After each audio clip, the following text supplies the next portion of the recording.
The 40th anniversary of the Zodiac mystery was on December 20th, 2008, and ZodiacKiller.com marked the occasion by presenting a public task force meeting at the Roxy Theater in San Francisco. The featured speaker at the event was Leslie Hardin, the daughter of Zodiac code solvers Donald and Betty Hardin. As a team, Don and Betty tackled the Zodiac's first code, a code the Zodiac sent by mail to Bay Area newspapers and was quickly published. Leslie witnessed the code-solving approach her parents took and was there firsthand when her parents made history by breaking the secret code of the Zodiac Killer, a feat that has never been accomplished again in 50 years. Zodiac's subsequent code, often referred to as the Z340 cipher, was mailed to the San Francisco Chronicle newspaper in November 1969. It did not stimulate Don Hardin's code-solving interest. However, Betty could not turn away and proceeded to spend the rest of her life trying to solve it. At one point, Betty told her daughter Leslie that she was getting close to a code solution. What Betty saw in that Zodiac code eventually drove her mad and forced Leslie to hide all of her mother's materials about her solution to the Z340 cipher for Betty's own mental well-being. But it was too late. The epic story of how the Zodiac was decoded, as told by the code cracker's daughter, Leslie Hardin, here in my murder basement.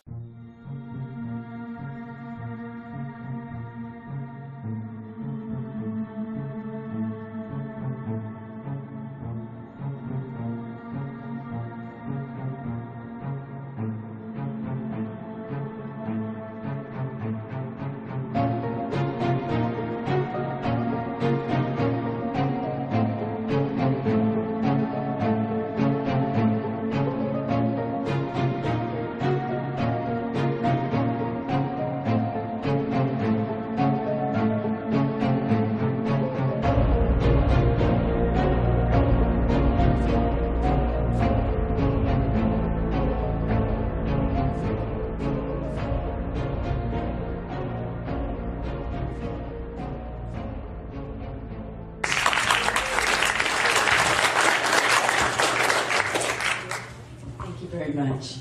And thank you so much, Tom, for making it possible to take some well-deserved time to say thank you to these two people who, with absolute temerity, tackled a very, very big project and dispatched it in less than 3 days. I find that amazing.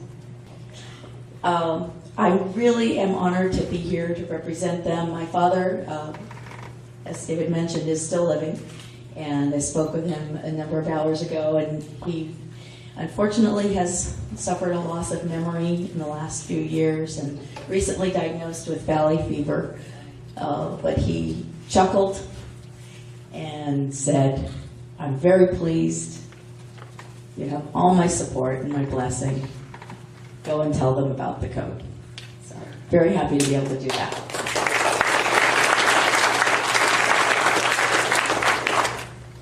Well, one thing I was thinking about in preparation for this is how to properly represent this incredible accomplishment.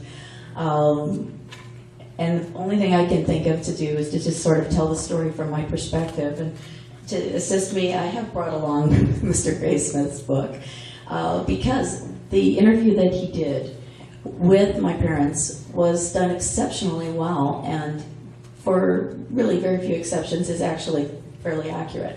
I do have a couple of things that I wanted to add to that and kind of use that as a jumping off point, if you will. At the time we're talking about, this is very early August 1969. I was a child of 14, not quite yet that weekend hippie, but certainly hovering in that range. And I can tell you with absolute certainty that my most pervasive memory of this entire experience is one of a very bowel-gripping fear.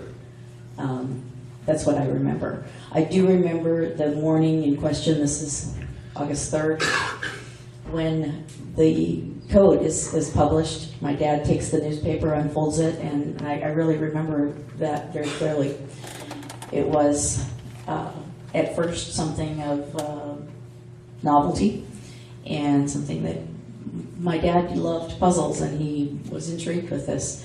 And it's just one of those interesting things to me that he thought he could. He prepared by pulling out paper and pencils and very methodically sat down to work at it as a project. Probably not too many hours later, my mother did join him and wanted to know what he was doing. Gray Smith in his book says that my father was not a trained code cracker, and he was not. I do very, very well remember the book Fletcher Pratt's Secret and Urgent that sat on my dad's bookcase as long as I can remember. And I do remember my dad had the book open and was working away with it. My mother had never seen a code at all. I had no knowledge or interest. What compelled her was the psychology of the figure behind the codes. And I think, if I talk about my mother at all, I think I'll probably be echoing things that I've heard others say here today. Talk about profiling.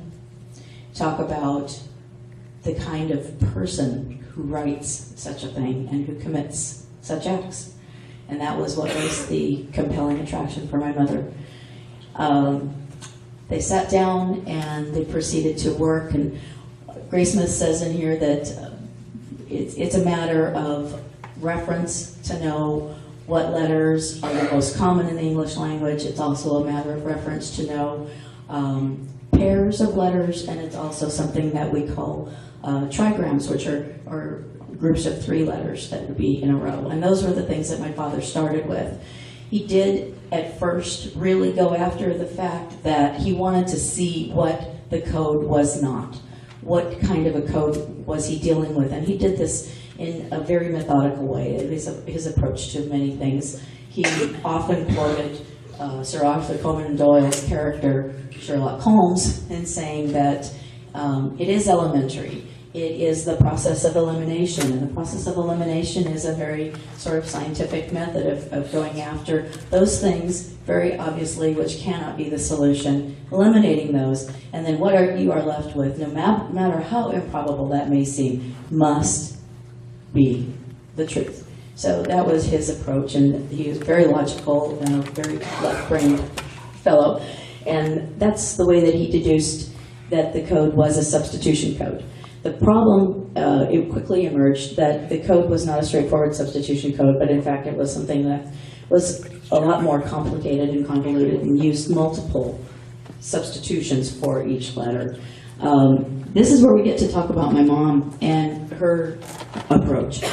I've spoken with Tom and also with Bill at length about this. My mother dabbled in graphoanalysis, and she did teach a graphoanalysis course at the local community college. She was fascinated with his handwriting, and she also brought something else to the table that I'm convinced was psychic ability. Very often, my mother, when she would examine an example of handwriting, she would just very casually say, "Oh, and this person has very nice red curly hair." And I never did figure out how that was in the handwriting. But that was part of the package. That was part of who she was. And Gray Smith, again, he called that intuition. I think he called it an intuitive ability that she had. And that's where they really became, in my eyes, the perfect code-breaking team, because my dad had the scientific approach and very logical practices, very sound practices, and my mother had some intuition bordering on psychic ability that led them in the direction that they needed to go. And her intuition was very strongly, and I remember her saying repeatedly, there is going to be the pronoun I, and that will be repeated. And she also very, very strongly felt that the word kill would be present. So that, coupled with the knowledge that they had about the double letters and the repetitions and so on, was an early breakthrough. Graysmith at this point kind of doesn't quite get it right because of the sequencing and the timing and so on and so forth. This is a project that began on a Sunday morning, fairly early, went on into the afternoon, into the evening, and through the night. My father at some point recognized that he had to go to work the next morning, and when he went to bed. Not so my mother. My memory tells me, I can remember very vividly, that she did not sleep and ate very little until the code was actually cracked. So it was a very diligent and persistent, driven effort on her part, and I think that also kept my father working on it far longer than he might have on his own. The next morning he got up and went off to work. He was a school teacher. Came back home and was probably mildly surprised to find there was no dinner and nothing at all happening in the kitchen. Everything was still going on in the dining room, and it had to do with this mysterious code. So I imagine there was some discussion about the dinner, and then probably pretty soon after that he rejoined her, and they worked until, once again, he went off to bed.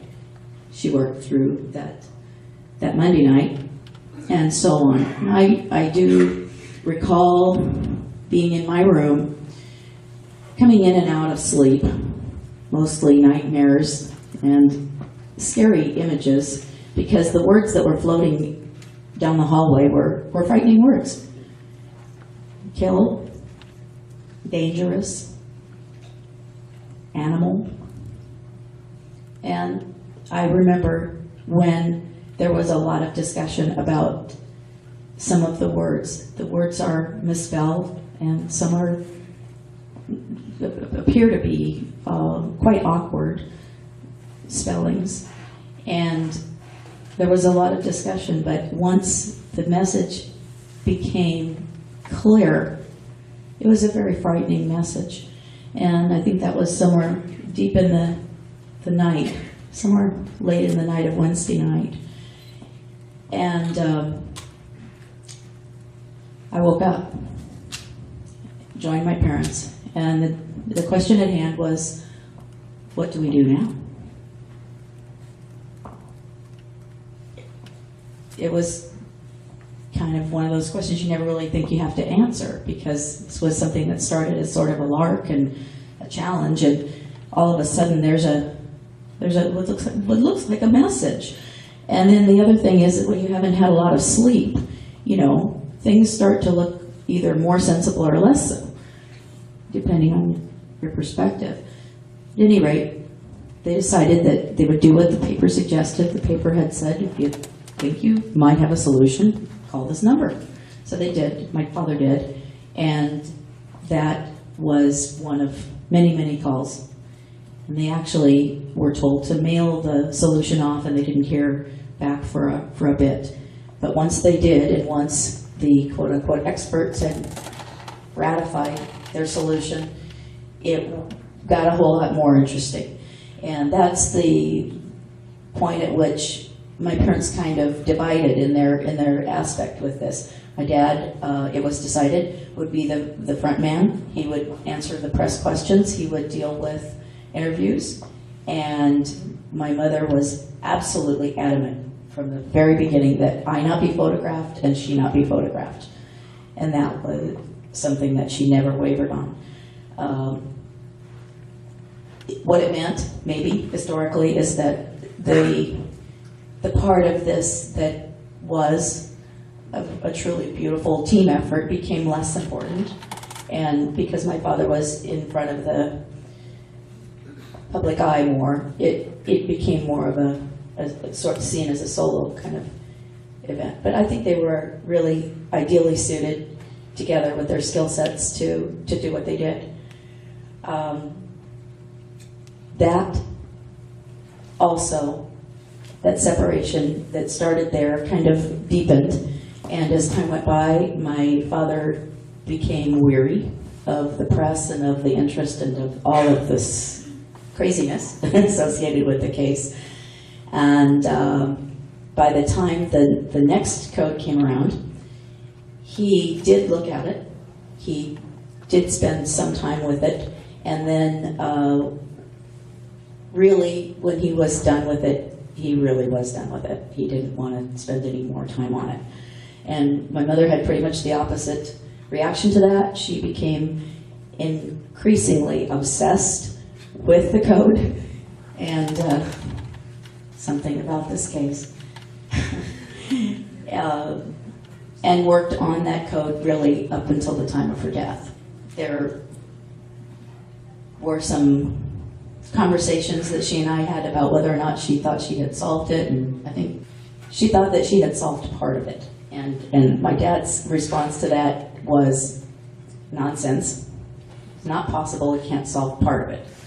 So they had a difference of opinion. They divorced in 1983, and my mother passed away in 2001.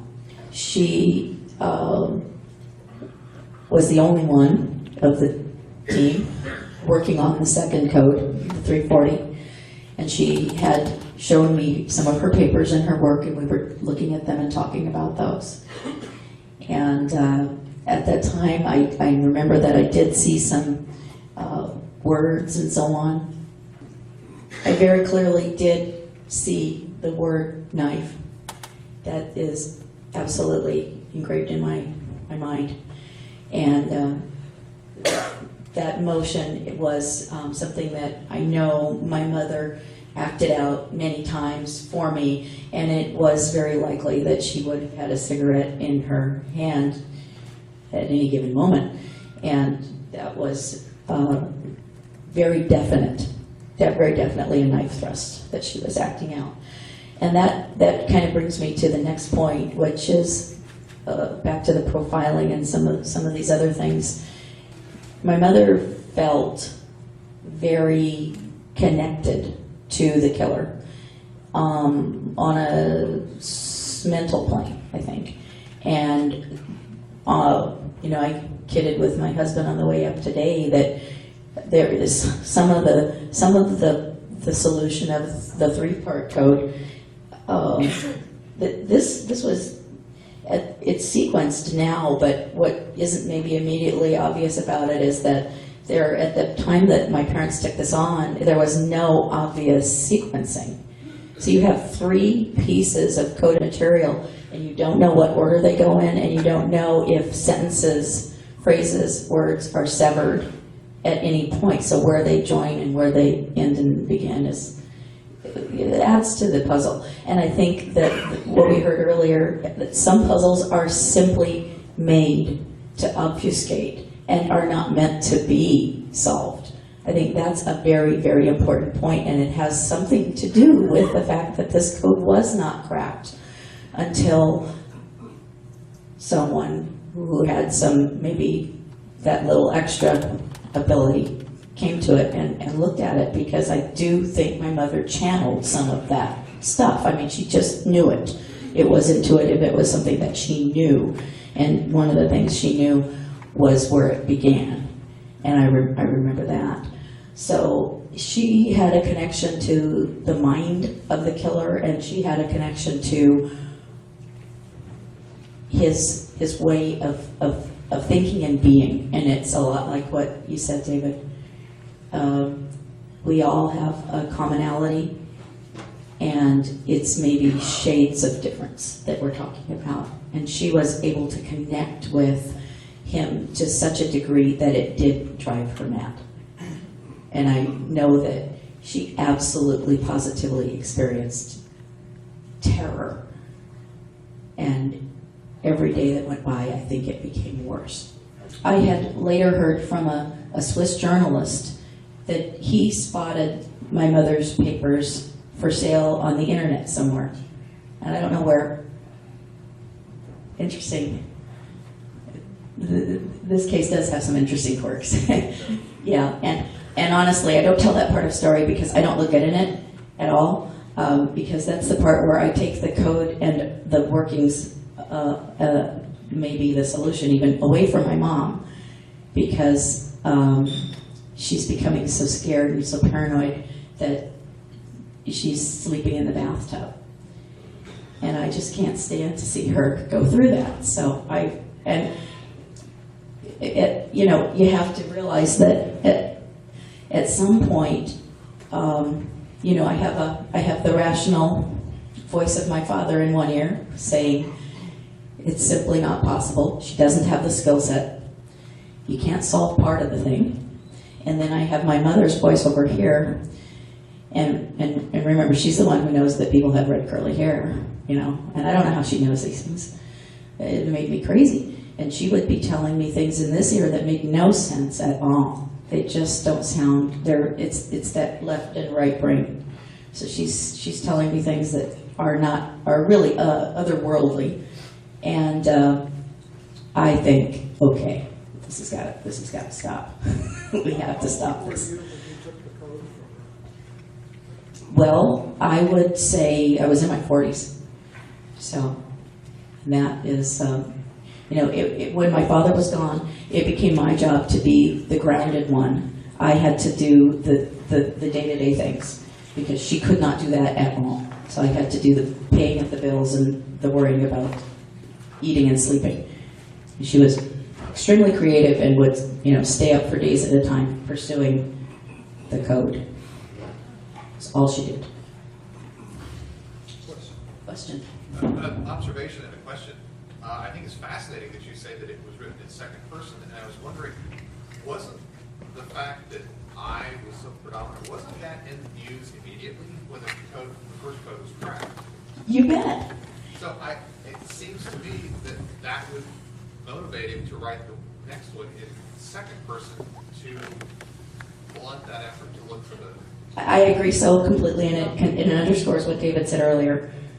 This is a person who, at heart, is the trickster, the person who is the haha. You know, it's another twist in the plot, and it's another way in which I have fooled you. There's a character in Native American literature, the coyote, and that's the trickster. And I do think that's his personality. These ciphers are ciphers that would never really be crackable by computing because of the fact that the logic, that's why I think my parents were that perfect team, because there was an equal mix of logic with the wildly creative. And I think there is an absolute, I just, you know, keep going back to what David said in the profile, a very, very intelligent person who may be self-taught, maybe not, brilliant even in some areas, and delights in obfuscating things. So there's a logic there, and then there's this other piece of it that is absolutely not logical. And wasn't it like the, not necessarily the CIA, but naval intelligence or NSA, you said? Yes. Yes. Yeah. There were some errors that were planned in the first cipher, the 3-part, and some errors that were not planned. My dad thought. Tell them a little bit about what your mother said, how you used to like to watch the Young Lovers. Well, why don't you tell them? The problem here is that my job was to not listen, because I had to keep things going, and I couldn't really listen as a listener. So my husband probably heard a lot more than I did because I was actively not listening. But my mother did have a lot of theories and a lot of ideas, and one of them, goes right back to what we were talking about with sexual frustration. Probably not a successful person in that area, and a great deal of envy, and specifically envy of couples. And that was something that she talked about a lot. And that probably is seen in some of the way some of the murders are conducted, you talked about. And I think that she had some things that she told me, and maybe Bill, you remember when we were doing our session, she did talk about the disfigurement of some of the female bodies, and that there was some damage done to the lips. And I don't know if that's something that law enforcement has evidence or what have you about. I don't know if that matches up to anything at all. But that was something that my mother told me over and over again. And I think when Bill and I were doing our work, the image that I had was of a meat tenderizer on the lips. Okay? Now, Leslie, I had to run out and take care of a couple last-second things. Did you talk about the what your parents thought Zodiac's identity was in the cipher? Oh, I didn't, but my mother always, of course, lots of people, there's a little string of kind of nonsense that tails off after the three-part. And of course, the promise of originally was, the enticement of the whole thing was that Zodiac, or he hadn't even taken on the name Zodiac at that time, but that the killer would be revealing his identity in the three-part. And that was something that, was often talked about. My mother always maintained that his name is in fact in that cipher. And there's one line there that I just recently saw on Tom's website that contains the letters G-A-I-K. It's G-Y-K-E, but it's G-Y-K-E. pronounced the same way, yeah. Yeah, Geik. And I know that my mother had always pointed to those letters, and I remember her telling me that that was either his name or part of his name, or somehow connected to his identity. And that was something that I remember from early on. But as I say, there were a lot of things that she said and a lot of things that I didn't, to sort it all out. I didn't know what was meaningful and what was not. Thank you, everybody. Leslie, thanks for being here.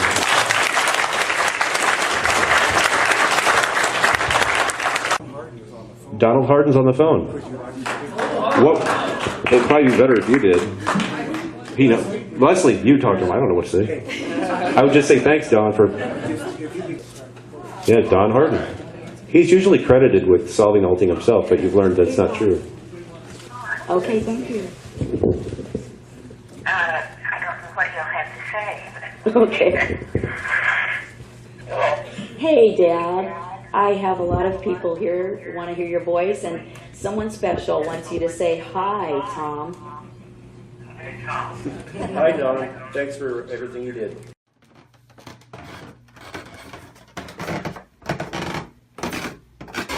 I'm going to step out of the basement just for a second and remind everybody to click the subscribe button. And that way, when I make a new podcast, you'll find out right away. Also, if you like it, give me a thumbs up and don't be afraid to leave a comment.